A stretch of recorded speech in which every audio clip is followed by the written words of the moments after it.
Cameron Diaz's next Netflix action comedy adds Peacemaker and Ted Lasso stars as filming begins. Let me ask you something, have you ever had one of those days where everything goes wrong? Your phone dies, your plans fall apart, and the universe seems personally offended by your existence. Now imagine that, but you're Cameron Diaz, your kids watching, the FBI's on your tail, and Netflix is filming the whole disaster for 200 million viewers. Yeah, that's the movie. But that's not the story, because behind Cameron Diaz's new film, Bad Day, there's something bigger going on, a secret Netflix experiment that no one's talking about.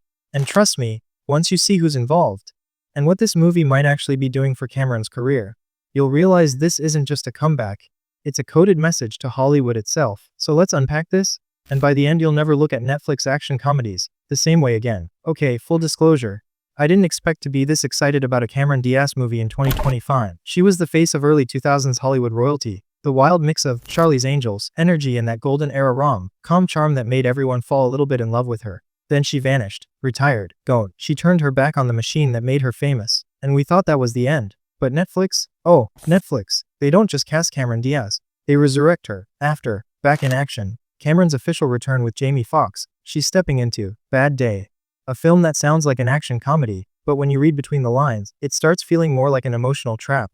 Because this time, Cameron isn't playing a spy or a superhero, she's playing a single mother trying to survive the worst day of her life. Sounds simple, right? Wrong. This movie might be the key to understanding Netflix's new formula. One that uses nostalgia, chaos, and pain to rebuild celebrity icons. And yes, I know that sounds dramatic, but hold that thought. Because the names joining her tell us everything. So, production just kicked off in New Jersey, and Netflix dropped the cast list like a bomb. Danielle Brooks from Peacemaker, Sam Richardson from Ted Lasso, Ed O'Neill from Modern Family, Renzi Feliz from The Penguin, Ben Schwartz, Mark Duplass, Rob Corddry. I mean seriously, this is insane. But here's the problem, star power alone doesn't make a hit anymore. And if you've seen Back in Action, you know what I mean. That movie looked amazing, a massive budget, a powerhouse cast, the nostalgic return of Diaz and Jamie Foxx, and yet it left audiences split. Fun, sure.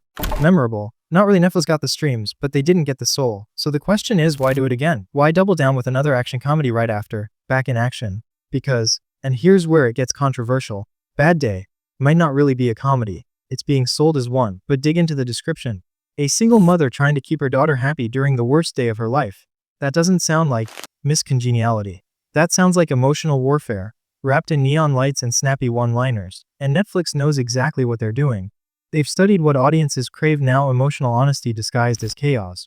People want to laugh, but they also want to cry about something real. That's why Cameron Diaz's Bad Day could secretly be Netflix's darkest comedy experiment yet. And before we go further, if you love when we uncover the secrets behind Hollywood's new manipulative trends, hit that subscribe button right now so you don't miss the next deep dive. Because what's coming next in this video, you won't find it anywhere else. Alright, let's talk forbidden knowledge. Because the real story isn't about the cast, or even the script, it's about the timing. Cameron Diaz didn't come back by accident. She came back because Hollywood needs her. She represents something the industry has lost. Genuine star power, not influencer fame, not algorithm fame, real generational magnetic charisma that used to hold up the entire romantic comedy era. And Netflix, being Netflix, wants to bottle that magic before it disappears forever.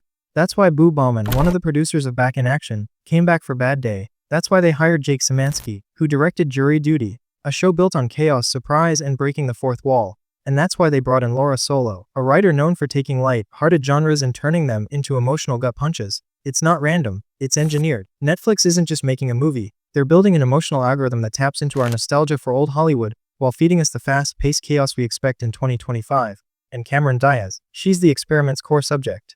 Think about it, her last film, Back in Action, was a test. It proved she still had the pull to get viewers streaming, even if critics weren't impressed. Netflix doesn't care about critics, they care about retention. And what gets retention in 2025? Relatability, emotional pain, a sense of chaos you can laugh through. That's Bad Day. Here's a wild theory. And tell me if you agree in the comments. What if Bad Day is Netflix's secret weapon to merge two eras of entertainment? The nostalgic star-led 2000s and the emotionally fractured streaming generation. Because if you look closely, it's already happening. Diaz is coming back alongside actors from Peacemaker, Ted Lasso, Modern Family, and The Penguin, shows that represent 4 different audiences. That's not casting, that's a cultural Venn diagram. Netflix wants to unify nostalgia and chaos under one title. They're making the ultimate comfort movie, for people who no longer find comfort in anything, and it's being disguised as a fun action comedy. Yeah, this Bad Day might be more about us than it is about her. But here's where things start getting darker. Because if my theory is right, Netflix isn't just reviving Cameron Diaz, they're testing how far they can reprogram nostalgia itself.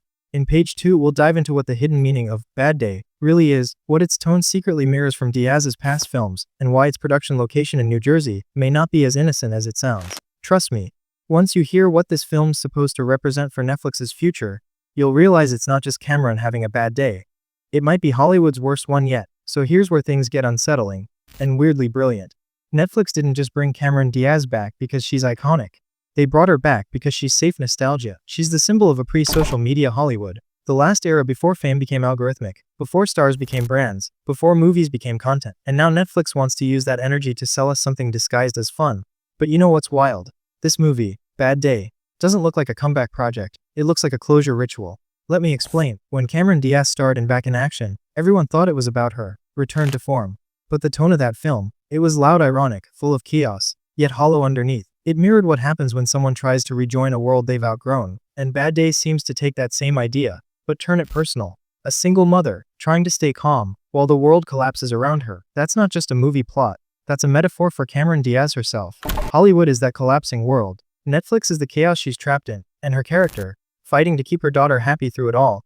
That's the only thing still human about the system. It's almost poetic. But why New Jersey? Now, let's talk location. Because I swear, this is one of those wait, what moments once you notice it. Netflix chose New Jersey for production. Not LA, not Atlanta, not Toronto. Why? Because New Jersey has quietly become the testing ground for Netflix's new reality aesthetic. Think about it. Shows like Jury Duty, Beef, even Parts of You, all share that gritty, everyday realism. That feeling of, this could be happening to you. New Jersey gives Bad Day that offbeat, grounded, almost documentary-like texture. They're making an action comedy feel uncomfortably real. Which means Netflix isn't chasing blockbuster shine anymore. They're chasing emotional immersion. They want you to feel like you're trapped in that bad day with Cameron Diaz.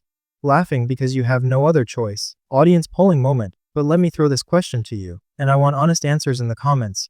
Would you rather see Cameron Diaz in a wild, explosive, over-the-top spy movie again? Or would you rather see her in something raw, emotional, and darkly funny, like Bad Day? Because personally, I think we've had enough glossy reboots. What we need are the messy, human comebacks. The ones that remind us that perfection was never the point.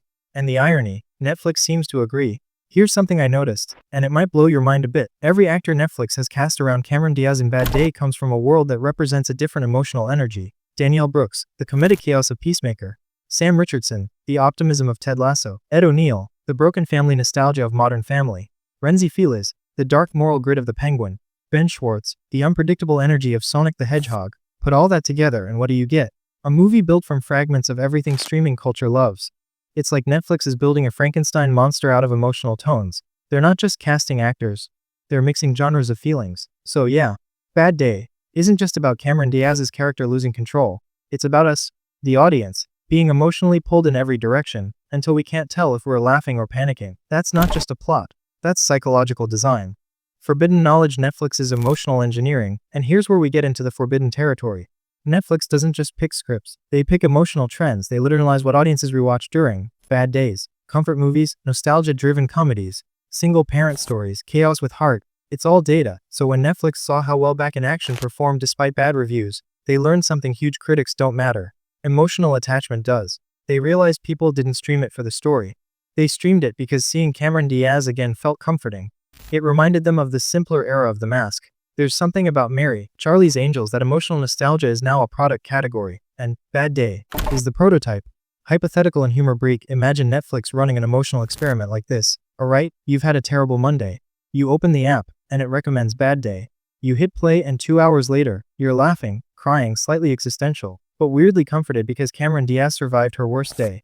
Boom, emotional validation delivered. Netflix isn't just selling entertainment anymore. They're selling therapy disguised as laughter. And let's be honest, we're all clicking play on that callback and self-deprecation moment. Remember when I said back in action breakdown that the movie felt like a machine trying to copy human emotions? Well, Netflix might have listened, because now, instead of pretending to be human, they're letting their movies feel broken. Honestly, same. I too function on chaos and emotional damage. So maybe this is art imitating life. The connection to Shrek. Fine, now, let's not ignore this. Cameron Diaz is also coming back for Shrek 5 as Fiona, and when you line it up next to Bad Day, you start to see a pattern. Both roles are about identity under pressure. Fiona's story is about embracing imperfection. Bad Day is about surviving it. So Netflix and DreamWorks are both using Cameron Diaz's comeback to remind audiences of one thing: the old Hollywood icons are evolving with us, and their stories are no longer about perfection. They're about persistence. That's why this comeback matters. It's not nostalgia. It's rebirth. Do you think Bad Day will be the next Back in Action? A flashy hit with no depth? Or do you think it's secretly going to be Diaz's emotional masterpiece that critics won't see coming? Drop your theory below, and if your comment ages well, I'll feature it in the next breakdown epic deep dive. Cameron Diaz's Bad Day might sound like another Netflix crowd pleaser, but beneath the glossy tagline and meme-worthy cast, it's really a coded message about what Hollywood has become. It's no longer about movie stars. It's about emotional algorithms. It's no longer about scripts. It's about streaming psychology. And in that world, Diaz might be the last human face left in a machine built to manipulate how we feel. But hey, if she's going to save Hollywood from itself while surviving a bad day, I'm here for every chaotic, heartwarming, existential second of it. So go ahead, if you're as fascinated by these deeper layers of pop culture as I am, hit that like button, subscribe, and tell me in the comments, what's your worst bad day movie moment? The one you couldn't stop watching even when it hurt. Because, in the end, maybe Netflix knows something we don't. Maybe the worst days make the best stories, and if that's true, then Cameron Diaz might just be the comeback queen Hollywood didn't deserve, but absolutely needed.